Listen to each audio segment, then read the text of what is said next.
مفاد پرست ڈرامہ میں کہانی نہایت ہی خطرناک موڑ لیتی دکھائی دے گی۔ سب سے بڑا سوال یہ ہوگا کہ کیا مہرو واقعی خود کو مظلوم ثابت کر پائے گی یا اس کا جھوٹ اس کے لیے قبر بن جائے گا۔ جہاں مہرو اپنے گناہوں پر پردہ ڈالنے کے لیے صرف جھوٹ کا سہارا نہیں لے گی بلکہ خود اپنی جان کو بھی ایک خوفناک ڈرامے کا حصہ بنانے جا رہی ہے۔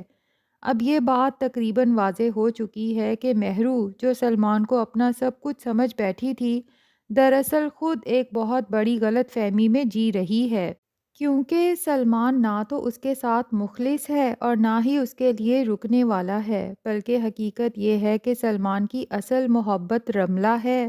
لیکن مزے کی بات یہ ہے کہ سلمان خود بھی یہ بات نہیں جانتا کہ رملہ بھی سلمان کے ساتھ وہی کھیل کھیل رہی ہے جو سلمان مہرو کے ساتھ کھیل رہا ہے، کیونکہ رملہ بہت جلد سلمان کو لوٹ کے اسے چھوڑ کے بھاگنے والی ہے۔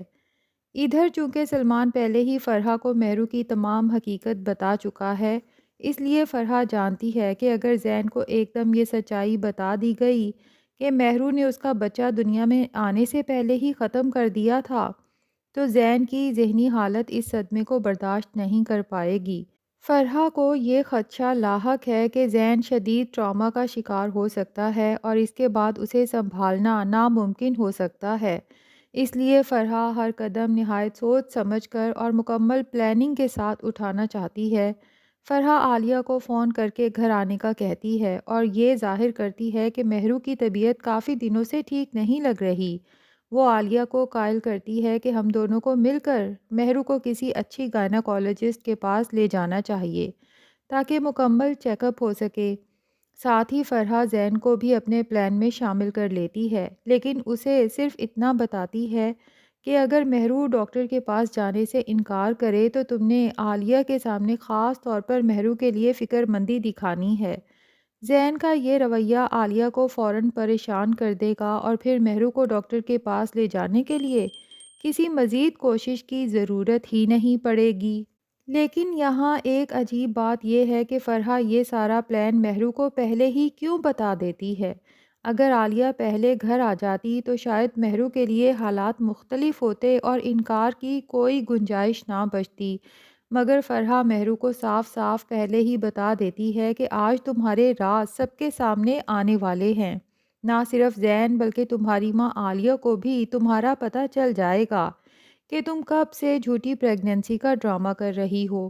یہ سن کر مہرو واقعی گھبرا جاتی ہے کیونکہ اس نے اپنی ماں کی آنکھوں میں بھی تو دھول جھونکی ہوئی تھی اور عالیہ کو اب تک معلوم ہی نہیں کہ مہرو کی پریگننسی تو بہت پہلے کی ختم ہو چکی ہے۔ یہی وہ لمحہ ہوتا ہے جہاں مہرو ایک شیطانی اور خطرناک قدم اٹھانے کا فیصلہ کرتی ہے۔ وہ سوچتی ہے کہ اگر اس سے پہلے عالیہ گھر آئے میں کوئی ایسا ڈرامہ کر دوں کہ سارا الزام فرحہ پر ہی آ جائے۔ اسی سوچ کے تحت مہرو فرحہ کو طنزیہ ہنستے ہوئے دیکھتی ہے اور کہتی ہے، آپ کو لگتا ہے آپ کی پلاننگ بہت کامیاب ہے، لیکن افسوس آپ مجھ سے بہتر پلاننگ نہیں کر سکتیں۔ یہ کہتے ہی وہ جان بوجھ کر سیڑھیوں سے لڑھکتے ہوئے نیچے جا گرتی ہے۔ اس گرنے میں مہرو کو واقعی چوٹیں آتی ہیں، اس کے سر سے خون بہنے لگتا ہے اور وہ چیخ چیخ کر زین کو آوازیں دیتی ہے تاکہ وہ اپنی آنکھوں سے یہ سارا منظر دیکھ لے۔ جب زین بھاگتے ہوئے نیچے آتا ہے اور مہرو کو اس حالت میں دیکھتا ہے تو مہرو روتے ہوئے اپنے پیٹ کو پکڑ کر چیختی ہے کہ ممی نے سب کچھ ختم کر دیا زین، ممی نے ہمارا بچہ مار ڈالا۔ اس کا یہ انداز ایسا ہوتا ہے جیسے ابھی اسی لمحے اس کی پریگننسی ختم ہوئی ہو۔ یہ منظر دیکھ کر زین شدید غصے اور نفرت سے اپنی ماں کی طرف دیکھتا ہے اور کہتا ہے، آپ نے یہ سب کیوں کیا؟ آپ بہت بری ہیں۔ آپ مہرو سے نفرت کرتی ہیں لیکن یہ نہیں سوچا کہ یہ بچہ تو میرا بھی تھا۔ اب فرحہ کے لیے یہ سب سنبھالنا واقعی بہت مشکل ہو جاتا ہے کیونکہ وہ ذہنی طور پر اس ڈرامے کے لیے بالکل تیار نہیں تھی۔ مہرو کو فوراً ایمرجنسی میں ہاسپٹل لے جایا جاتا ہے جہاں اس کے زخموں پر مرہم پٹی کی جاتی ہے۔ یہاں تک تو مہرو زین کو بیوقوف بنانے میں کامیاب ہو جاتی ہے، لیکن سوال یہ ہے کہ کیا عالیہ بھی اس ڈرامے کو نہیں سمجھ پائے گی اور جب ڈاکٹر مکمل چیک اپ کریں گے تو رپورٹس میں یہ حقیقت سامنے آ ہی جائے گی کہ مہرو تو ویسے بھی پریگننٹ تھی ہی نہیں۔ اب دیکھنا یہ ہے کہ مہرو یہ راز عالیہ اور اپنے باپ منیر کے سامنے کیسے چھپاتی ہے اور کس طرح سارا الزام فرح کے سر ڈالتی ہے۔ دوسری طرف سلمان اپنی جگہ پریشان ہے اور رملہ سے کہتا ہے کہ مجھے غصے میں آ کر پراپرٹی کے پیپرز نہیں پھاڑنے چاہیے تھے۔ کروڑوں کی جائیداد میرے ہاتھوں سے آتے آتے نکل گئی اور اب میرے پاس کچھ بھی نہیں بچا۔ یہاں ایک دلچسپ بات نوٹ کرنے والی تھی کہ جیسے ہی سلمان کہتا ہے کہ اب میرے ہاتھ میں کچھ آنے والا نہیں، رملہ فوراً اپنے ہاتھ سلمان کے ہاتھوں سے کھینچ لیتی ہے، جو اس کی نیت کو صاف ظاہر کرتا ہے۔ اب چونکہ مہرو پہلے ہی سلمان کے کہنے پر ڈائیورس کے پیپرز تیار کروا چکی ہے، سوال یہ ہے کہ وہ زین سے ان پر دستخط کیسے کروائے گی۔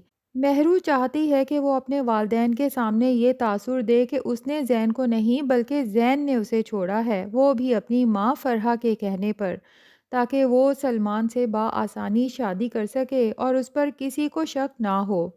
ادھر سلمان بھی صرف بدلہ لینے کے لیے مہرو کو برباد کرنا چاہتا ہے اور چاہتا ہے کہ وہ زین سے سچ میں طلاق لے لے تاکہ وہ کہیں کی بھی نہ رہے۔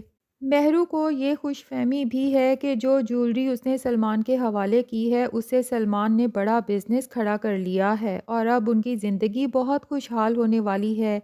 لیکن جیسے ہی مہرو زین سے رشتہ ختم کر کے اپنے گھر جائے گی اور سلمان سے رابطہ کرنے کی کوشش کرے گی، یا تو سلمان اسے صاف بتا دے گا کہ میں نے تم سے کبھی محبت کی ہی نہیں، میں تو صرف تم سے بدلہ لے رہا تھا، یا پھر ہو سکتا ہے وہ خاموشی سے مہرو کے نمبر بلاک کر دے اور صرف ایک میسج چھوڑ دے کہ مجھے بھول جاؤ، میں رملہ سے محبت کرتا ہوں اور جلد ہی شادی کرنے والا ہوں۔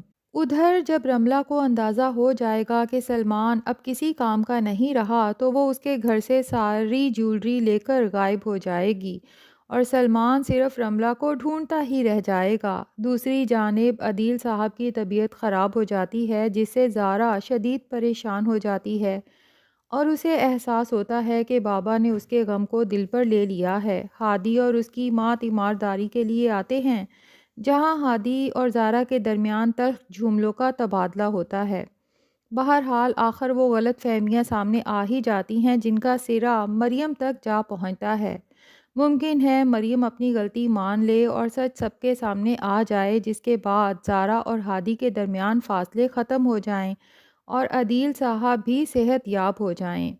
آخر میں سوال یہی ہے کہ کیا مہرو سلمان کے لیے زین کو چھوڑنے کے بعد پچھتائے گی، یا سلمان کی حقیقت زین کے ساتھ رشتہ ختم کرنے سے پہلے ہی مہرو کے سامنے آ جائے گی؟ آپ کیا سمجھتے ہیں ناظرین؟ کمنٹس میں ضرور بتائیں۔ ریویو پسند آئے تو ویڈیو کو لائک کریں اور چینل کو سبسکرائب کریں۔